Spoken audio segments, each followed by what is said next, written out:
maybe. Boom, diggity. Oh, look, there's Beth. She looks lovely. Also, it's recording, so fantastic. Let me know if I'm in there. This is really for D. Yes. Perfect. Awesome. So anyway, that's what somebody wrote in response to an interview that I posted with my church had done an interview with me. That quite frankly, I had hounded him since May on the way back from a meeting here, and I'm like, hey, if other people are asking me what's the update, I feel like you all should ask me for the update because I resigned my position to do what I'm doing now, and I cried in our church foyer because I loved my job and I loved what I was doing, and I knew I couldn't do both. And here I am at the crossroads of that again. Like, I really don't know where all this stuff is headed, but what I know is I'm in a unique position to tell you guys about how to strategize on Facebook in groups. I am not a LinkedIn person. I can tell you I know nothing about LinkedIn except Mary says I need to be on it. I tweet, but I'm not that happy about it. I usually tweet complaints to companies because it gets action. And if you don't know this, you need to. Go to Twitter if you're having problems. Comcast Twitter people and I are on first name basis because I go there. It works. So every social media arm has a different personality, a different audience, and a different purpose. So you need to know what your purpose is. And I know accidentally that I'm a Facebook pro. I am. I'm not even going to be humble about it anymore because Vanessa keeps telling me not to be humble. So here's the thing I want you to know about this interview. The sound quality was horrible. I could hardly hear it. Did any of you guys watch it? You did? Did you think it was horrible, the sound quality? I thought it was awful. And it was the most highly viewed interview my church has ever posted, times 3 at the last point in time I checked. And it's rolling at 300 or 400 views every time I go check it. So I'm not saying that to brag, although Vanessa tells me to brag. I'm saying it because I know my stuff. I've got followers. I've got a waiting list for people to be friends with me on Facebook, which I find laughable, but it's true. I started doing a business page because someone told me to, and I completely ignore it, which goes against everything that I would tell you in a different workshop because I don't have time. My heart is with our military. So the stuff that I'm teaching is all the stuff that I learned along the way, but I'm telling you, it will change the way your business works. You need to set a culture, and you need to set a culture from day one. So let's start. I rarely have a live that has less than 1,000 views. I did one last night at 11:30, and it's about 800 views, and it's in a closed group, so the only people that can see it are the people who are in the group. Here's what I want you to know about me as a person. I am painfully shy. I am introverted, and if we were at a party and I didn't know any of you, I'd be over there in that great bag watching you all because I could not, no. But when I'm at a networking event, I have a different personality. I call my Sasha Fierce, which my niece thinks is so funny that I even know who Sasha Fierce is, but I'm like, I'm not that old. I am a completely different person. I was talking to someone yesterday, and I was like in my flannel pants and a hoodie, and I was just talking to her one-on-one. I'm like, hey, so this is what I'm thinking. And she was telling me how intimidating I was the first time she met me, which I find, and there's not even laughable words strong enough for this. And she said, because Jerry, you didn't show up in your flannel pants. You showed up as this other Jerry. And that's what you all need to know is you can have 2 different sides of your personality, but you still have to be authentic. You know, you still have to be you. It is, if you don't walk away with anything else, I did a workshop last February, I think. October. It felt like it February. And I said, hey, listen, I'm going to talk to you guys about how to be authentic on Facebook. Because that is what I learned at this summit is Facebook wants authenticity. And Mark Zuckerberg talks about it a lot, and he says, we are going to have meaningful conversations. And people go, I'm telling you, that is the heart of the Facebook team. And if you want to grow on Facebook, you need to grab hold of that heart. You have got to have meaningful conversations, and you have to be authentic. And authentic isn't, although I do this too, everything about yourself. I cry on Facebook. I laugh too loud. I talk too fast. I try to be really polished. It just isn't me. And then what comes out is the football fan in me, where I'm like animated. Whoever you are, you need to choose first to be okay with that, and second to put that on Facebook because people are going to gravitate towards you. Linda does this stuff that I never would have bought into in a million years, but I love Linda. I love her personality. I love the way that she engages people. She never has not, this is the first time I think that I ever have not laughed, although I just was so entranced with that thing. Like, what a great presentation. But when I was in pain, she's like, let me do this thing for you. If somebody else had been like, I'm a Reiki master, I don't even know what Reiki is, but she said, let me do this thing for you. And I let her because I know Linda, because Linda is authentic and she is real and she is who she is, where she goes. How many of you guys have Facebook groups?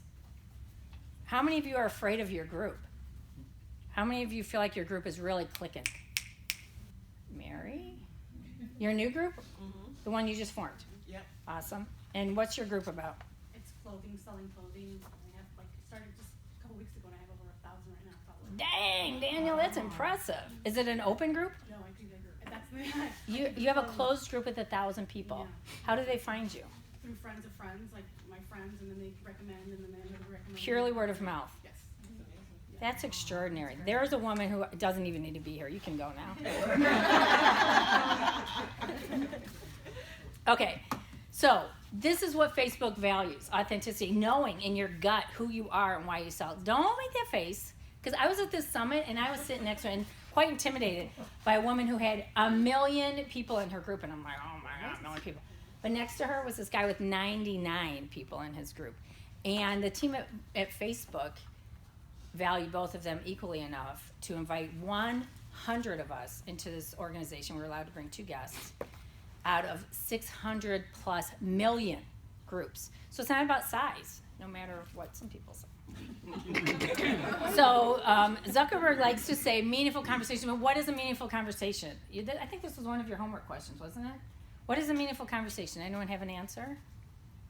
A thought? Mary can't answer any of these. Both people in this conversation get something out of it. I would give you chocolate. If only I had some. Oh, no, wait. No, I don't share your chocolate. And even, like, my grandsons know, don't touch Gigi's chocolate. If it's in a blue and white bag, they can't have any. They don't even ask. The M&Ms are for them. Okay, so here's what Zuckerberg says in 2017. We're a new kind of, this was in response to the Russia thing. We are a new kind of platform for public discourse, and that means we have a new kind of responsibility to enable people to have the most meaningful conversations and build a space where people can be informed. So what does that mean? A meaningful conversation is one where the parties involved gain value from exchange. Not every conversation is easy, and I think this was your question.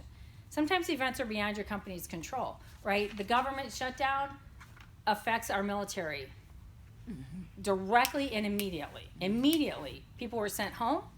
Here's the 3 options if you're the military. You're sent home without pay. You're told you can't leave, and also you're not getting paid.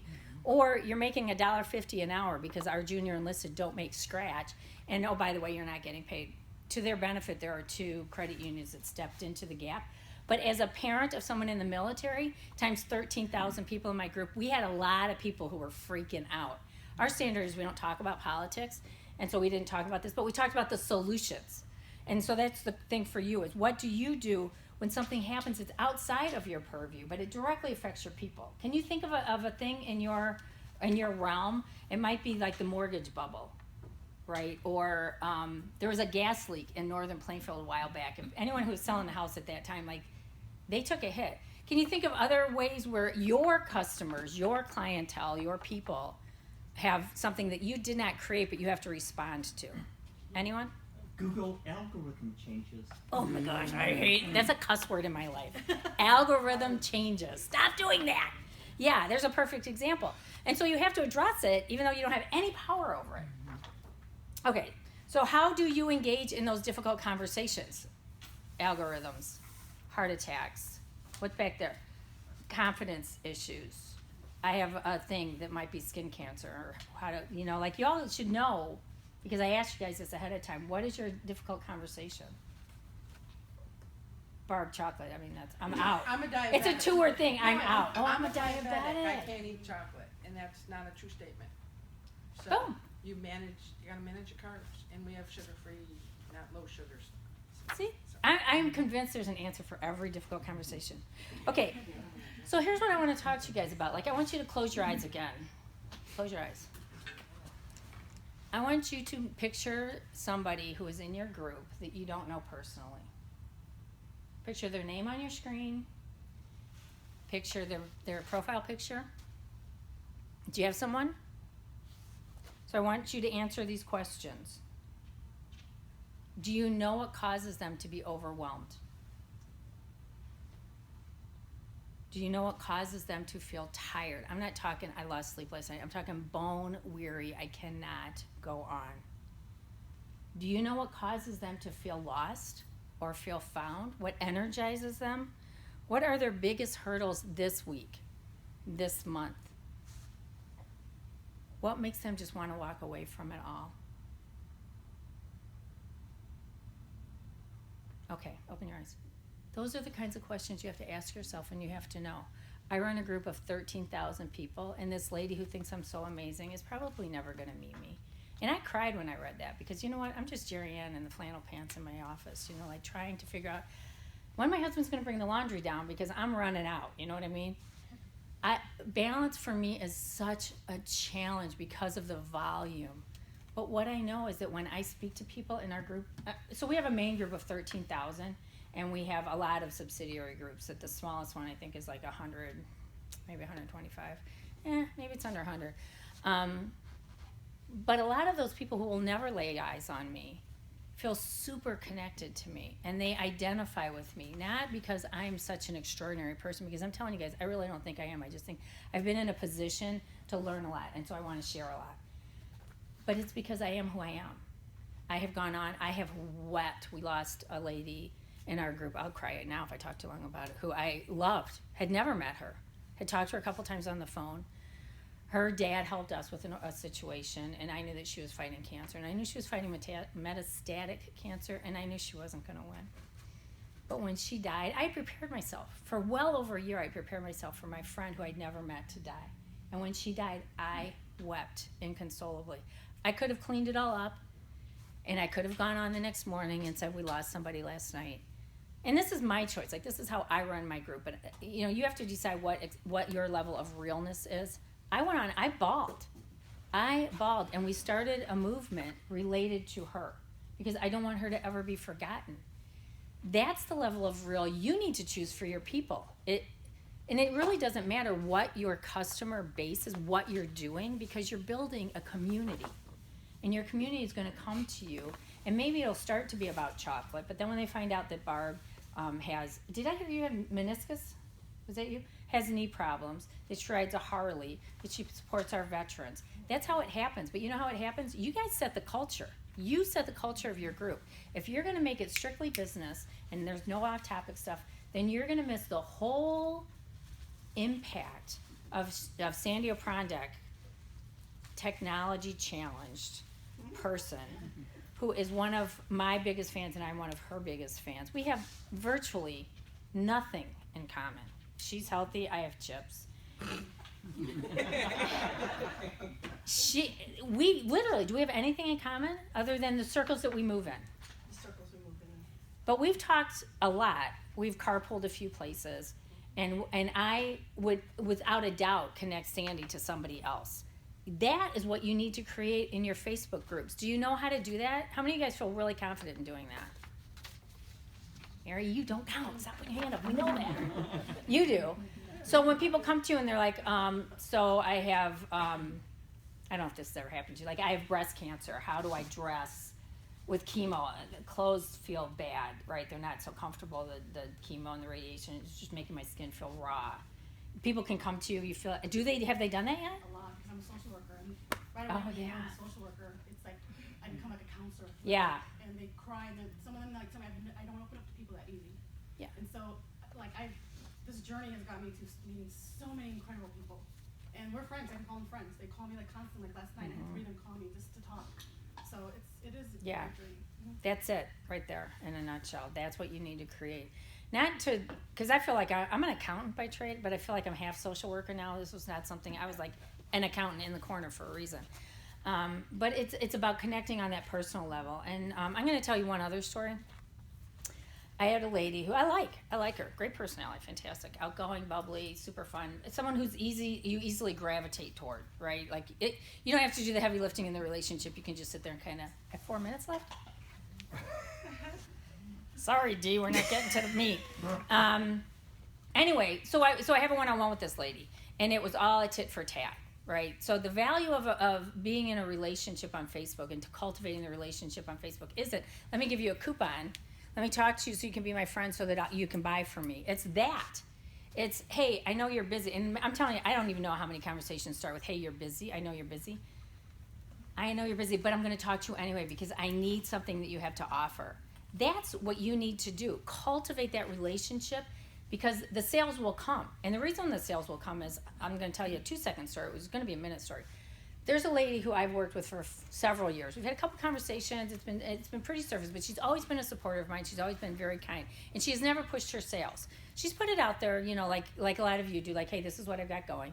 But because she and I have connected repeatedly on non-sales related, when I needed something for my niece who finally announced that she was pregnant, I said, hey, what do you have that I can celebrate my niecey with? She put it together, or I showed her what I was thinking. She said, oh yeah, that looks great. I'll send it to you. Let me expedite the shipping. Let me see if you're even going to need to expedite shipping. Like, she did all these extra steps, but none of it would have happened if she had not been engaged with me on a personal level. And I'm not talking about tell me when your dog died. I'm talking about be kind, right? See them for who they are, not for what they can do for you or what you can do for them. See them. And if you can't answer questions, like, and I'm not talking about like, when's your birthday? Because I don't even know my own family's birthday. Sorry, kids, but I don't. You have to see them. Okay, so let's talk about your groups real quick, like in a minute. How many of you have them? We already talked about that. How many of them are in your groups under 100? Nicely done. How is your engagement? So here's what I'm asking you. How often do you post things that are just interesting to the other people for no purpose of sales? Like, hey, I just posted a quote this morning. Pretty much. Yeah, you do a lot. Yeah, most of my posts are like that. How many of you guys comment and respond to other people where there's zero hope of you ever selling, of ever connecting? That is your sweet spot, you guys. You need to be posting things that are meaningful to other people, and you need to, literally, and you'll see when I do it, especially in the WeSo's group, where I comment, because I only have an hour. But I want people to know, like, hey, Marissa, I'm really glad you're here. I see you. Not in hopes of a sale, but because I love Marissa, right? Or Jill, like, when I run out of my stuff, I'm going to try something else with her because she is who she is, and she's always engaging. If you're not always engaging, and there are people who will post constantly, but it's one-way posts, right? Like, you know those people where they'll post a quote, but they never comment, and they never engage. And you know you're not going to go to them, right? Don't be that person. Be the opposite of that person. Take a half hour, scroll through the groups that are meaningful to you, and you have to decide which groups are meaningful to you. You cannot be all things to all people. And it's hard because we love everybody, right? So we want to be like, oh, hey, I'll be in your group, I'll be in your group. Well, I'm currently sifting. So it's going to be an ongoing thing, but be meaningful and be purposeful and be real. But the first thing is be connected to other people. Target people and target groups that you want to engage with. Not because there's going to be a sale down the road, but then you have to realize that that's what you need to bring to your group, right? You're going to do a post like Stacy has this, she has a couple groups that I'm in, but this one is a makers group. So it's if you create things. How much time do I have? 1 minute? You create things, and she will put stuff out there. What I would say to her is then start tagging people that you know have been muddling around with those questions. Or like with homeowners, if you're talking about like house blessings, like that's a super Catholic thing, but explaining it to the non-Catholics in the crowd, well, I mean it is, because literally the Catholics, and Don't be looking at the Jew girl. well, I was gonna say, but I think it comes from Jewish roots because they blessed the doorways, right? They sprinkled it with the blood of other things.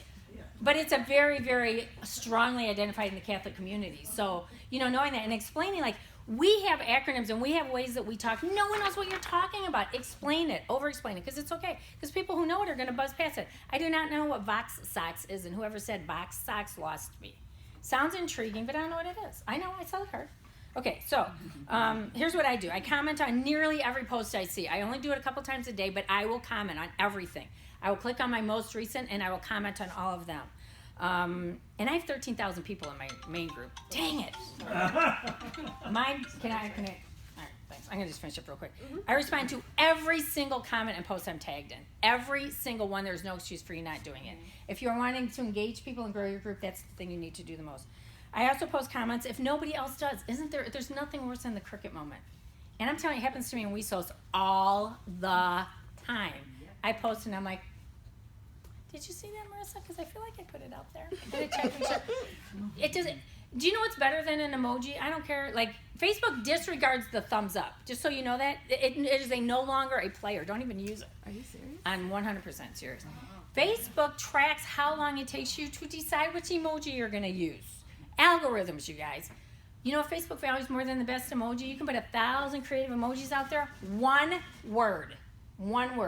And when I say something and Mary comments and you can't comment on Mary's, and this is what we need to do, help each other grow. Comment on each other's comments. Engage in those meaningful conversations, not an emoji. An emoji, listen, you're like, hey, I just lost 20 pounds. And I'm like, come on. So do that. So one word, liar. Tracy. Where do the gifts fall into this? Because it's out of control. Asking that question. So gifts have not been discussed a lot, but I'm telling you, Facebook values the word. So it may be slightly higher than a thumbs up and a heart, but it is. If it does not make you type things out, do not use it. Do not use it. Okay? Even versus a Yep. even versus a picture, like a gift. Yes. You could have a gift that says liar. It like Right. Nope. The But they- highest thing is a Facebook Live. The next highest thing is a creative, unique post not loaded with graphics and words and engaging people. So this is how we can all help each other in our groups, you guys. Comment, respond to other people's comments, okay? So when someone says, oh, Joanne, you were so great, y'all pile on, dog pile on. When Colette says, hey, I just did this thing because I'm going to post a thing about her bears and how Stacy and Colette made this possible, and I get to send 3 bears to kids who lost their mom in a really horrible way. I want all of you guys to comment back and forth. It is our responsibility as women entrepreneurs to enable, encourage, and help each other grow, and this is a way we can do it. It's easy. 10 minutes a day. Okay. Intentionally post into other groups that I want to support. So I will post into Stacy's. Lately, I've been a little snowed under, so I haven't done it. But I would spend about 15 minutes a day going to other people's groups and posting questions, posting comments on other stuff, putting some out there. Like, have you ever? When I have a question, I'm very strategic about where I go to ask the question. I don't just put it out there, unless it's about Stranger Things, because I'm trying to figure out if I like that show or not. Okay. So in conclusion, I want you to consider a few things. Thomas Edison had the most failed experiments, right? 10,000 plus, right? Babe Ruth had the most strikeouts. He used to be our best hitter, but he's not anymore. And you know who had the most free throws missed? That's right, our guy, Michael Jordan. So keep trying. Some things are going to fall. Some things I told you guys, this is just who I am. If it were football, I would go far afield, but I didn't. Be intentional and be consistent. Put this in your planner. Make an alarm on your phone. Do it. At 2 o'clock every day, my thing goes off Facebook Live. I make a decision to do it or not do it, but at least it's in my mindset. If you want to grow your group, go into other groups. Talk to your group. Ask your people to help you. They will. I mean, who would not help Tracy back there? I'd help Tracy, right? Yeah. Who wouldn't help Jill? I would go into Jill's thing. Do you have a group? Am I in it? I don't feel like I'm even in it. Yeah. To talk about how amazing I think her blush is. I think it's fantastic. I wish I'd have bought the compact that I didn't because I was cheap. Be consistent and be patient, you guys. Be patient. This is a garden that you're growing. And I will continue to come back to you and tell you about what, hey, Facebook just told me this, because I want y'all to grow. But then you have to act on it. Don't be lazy and don't be doing this or doing a little heart. No one cares. Put a word. I love this. You can even do shortcuts, where you can just do Control L and it's I love this. But first, be clear. You have to be clear. Go back to that moment where you closed your eyes and you pictured that person. Because if you don't know who you're selling to, I'm not talking about an avatar. I'm talking about Barb.